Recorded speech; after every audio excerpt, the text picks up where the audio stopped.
வெயிலின் கடுமை அதிகரிக்க தொடங்கிவிட்ட நிலையில் நீராதாரமாக உள்ள அணைகள், ஏரிகளின் நீர் இருப்பு நிலை அபாயகரமான அளவிற்கு சரிந்து வருகிறது. தமிழகத்தின் முக்கிய நீர்நிலைகளின் இன்றைய நீர் இருப்பு பற்றி நிலையை பார்க்கலாம். மேட்டூர் அணையின் மொத்த நீர்மட்டம் 120 அடி. தற்பொழுது அணையில் 27.9 அடி நீர்மட்டமே இருக்கிறது. 5 மாவட்டங்களின் நீராதாரமான வைகை அணையில் மொத்தம் 71 அடி கொண்டது. தற்பொழுது அணையில் 24.84 அடி நீர் இருக்கிறது.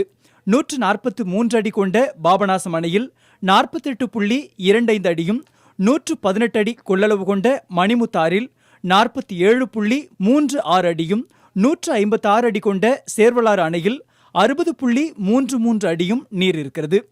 ஏரிகளை பொறுத்தவரை 3300 மில்லியன் கன அடி கொள்ளளவு கொண்ட புழல் ஏரியில் தற்பொழுது 641 மில்லியன் கன அடி மட்டுமே நீர் இருக்கிறது.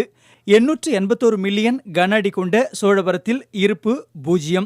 3645 மில்லியன் கன அடி கொண்ட செம்பரம்பாக்கத்தில் தற்போது 485 மில்லியன் கன அடியும், 3231 மில்லியன் கன அடி கொண்ட பூண்டியில் 225 மில்லியன் கன அடியும் நீர் இருக்கிறது.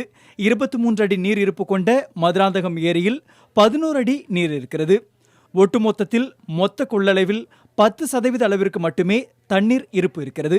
இவற்றிலும் ஆண்டு கணக்கில் தூர்வாரப்படாததால் உண்மையான நீர் இருப்பு தற்பொழுதைய அளவை விட குறைவாகவே இருக்கும் என்கிறார்கள் விவசாயிகள். புதிய தலைமுறைக்காக செய்தியாளர் குழு.